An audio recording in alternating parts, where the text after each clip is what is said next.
Արժանապատիվ հայրենակիցներ, մինչև իմ բուն ասելիքին անցնելը, մի քանի դիտարկում եմ ուզում անել։ Պարոն Եղոյան, ինքնության ճգնաժամը մի հոգեբանական վիճակ է, երբ մարդը սկսում է մտորել, թե ինչ արժեքների է դավանում, ինչ հավատամք ունի, ինչին է հավատում։ Երբ նա կարծում է, որ նախկին ինքնությունը չի համապատասխանում իր այսօրվա կարգավիճակին ու ապրածին։ Դա մի վիճակ է, երբ մարդը փնտրտուքի մեջ է ու վերանայումների մեջ է։ Օրինակ, կարծում է, որ Արարատը այլևս մերը չէ, ցեղասպանության միջազգային ճանաչումը վտանգավոր է, Սփյուռքը արժեք չէ, իսկ Արցախ բառը արտաբերելը տաբու է, հորդորում եմ սրա շուրջ մտորել։ Երկրորդ, պարոն Ռուբինյան, բարեկրթությունը արժեք է մեզ համար, գովելի էր ձեր առաջարկը, բայց ուզում եմ հարցադրում հնչեցնել, այդ խաղի կանոնը գործում է միայն այս ամբիոնին, թե առհասարակ ու օրինակ ձեր ֆեյսբուքյան սոցիալական հարթակներում։ Այդ խաղի կանոնը, պարոն Ռուբինյան, քննարկել եք ձեր թիմակիցների հետ, արձանագրել եք, որ բոլորդ եք գնում այդ ճանապարհով, թե պարզապես հայտարարում եք հայտարարելու համար։ Երրորդ, հարգելի իշխանական պատգամավորներ, երբ շարունակ հարցադրումներ եք անում 300,000 ադրբեջանցիների բնակեցման վտանգի մասին, ձեզ հորդորում եմ բացել 2022 թվականի դեկտեմբերի 24-ի Ադրբեջանի նախագահ Իլհամ Ալիևի ելույթը, ուշադիր ու դետալային լսել, պարոն Չախոյան, դուք նույնպես։ Ապա հորդորում եմ կարդալ Ազգային հետախուզության ծառայության տարեկան զեկույցը 25 և 26 թվականներին։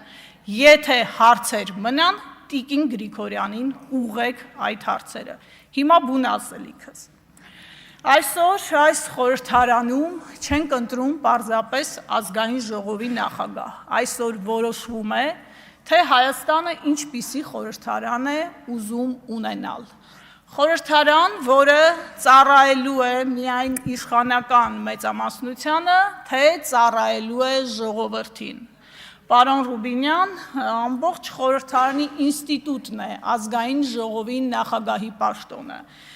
Եվ եթե այն չի ծառայում ժողովրդին, չի ունենալու հեղինակություն, ինչպես չուներ ձեր նախորդը։ Ուժեղ Հայաստան դաշինքը այստեղ եկել է ծառայելու ժողովրդին, մեր քաղաքացիներին, նրանց, ովքեր հավատում էին, որ մենք կարող ենք ունենալ ավելի ամուր, ավելի ապահով ու ավելի ուժեղ երկիր, և նրանց, տիկին Ղազարյան, ովքեր չէին հավատում դրան։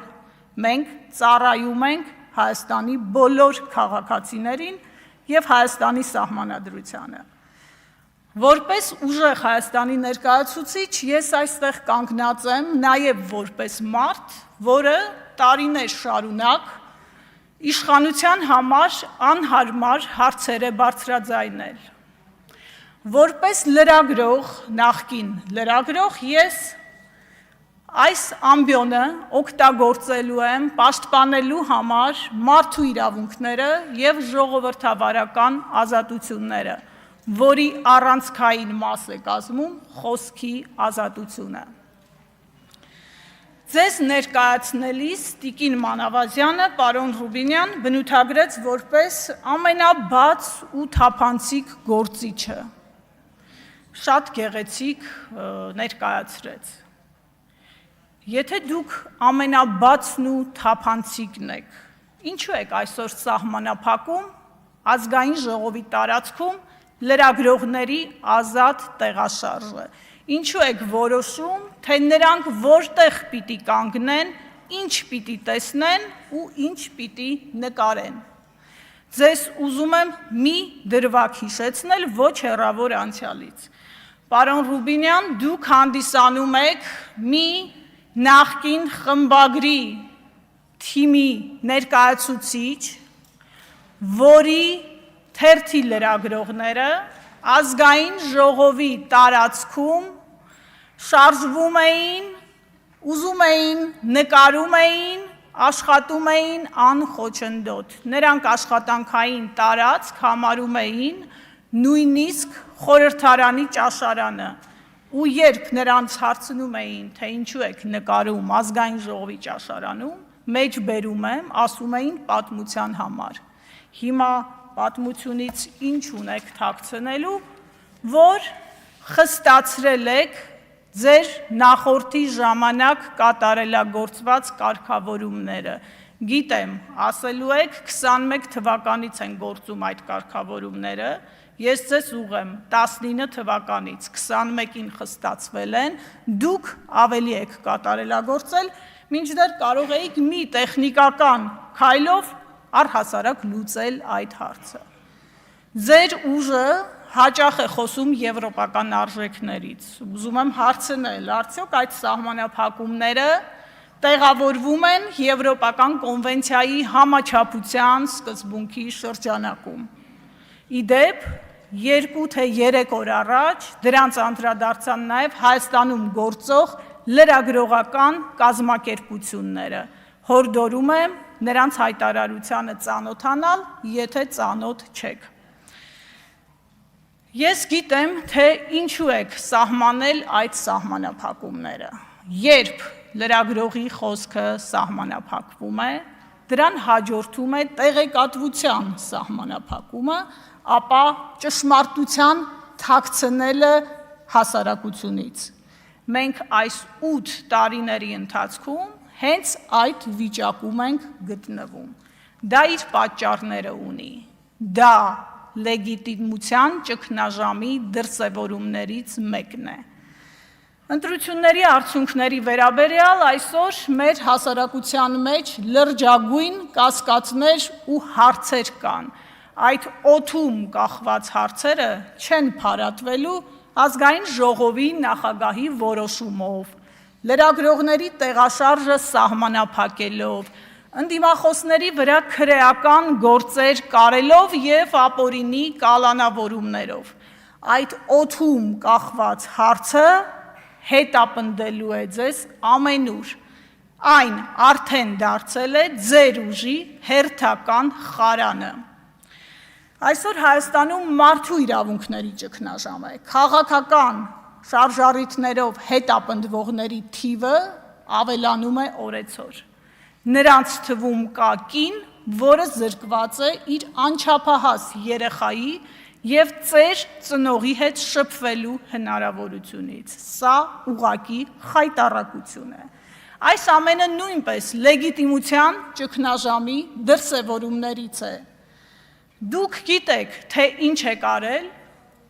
հունիսի 7-ի լույս 8-ի գիշերը ժամը 2-ին կանգնեցնելով ԿԸՀ ուղիղ հեռարձակումը։ Դուք գիտեք, որ գնացել եք ընտրությունները կեղծելու ճանապարհով։ Երեկ, պարոն Ռուբինյան, այս ամբիոնից դուք հայտարարեցիք, թե ընդդիմությունը չի ուզում ընդունել ժողովրդի ընտրության արդյունքը։ Հիմա հարց ունեմ ձեզ, դուք որպես քաղաքական ուժ ընդունում եք։ 60,000 Հայաստանի հպարտ քաղաքացու ընտրությունը, այդ ինչպես եք ընդունել, որ այստեղ մի ամբողջ խմբակցություն բացակայում է։ Սա է ժողովրդի քվեն հարգելու ձեր մոտեցումը։ Եվ վերջում, հիշեցում, իրավական պետությունը չափվում է ոչ թե նրանով, թե իշխանությունը ինչպես է վերաբերվում իր կողմնակիցներին, այլ նրանով, թե ինչպես է վերաբերվում իրեն ամենակոշտ քննադատողներին։ Ուժեղ Հայաստանում, հարգելի իշխանականներ, չի լինելու իրավիճակ, երբ լրագրողը քաղաքական ընդդիմախոսը կամ պարզապես ակտիվ քաղաքացին տեսակետ հայտնելուց հետո մտահոգություն է ունենալու, թե հաջորդը մասկի շոուները կատարվելու են իր բնակարանում։ Շնորհակալություն։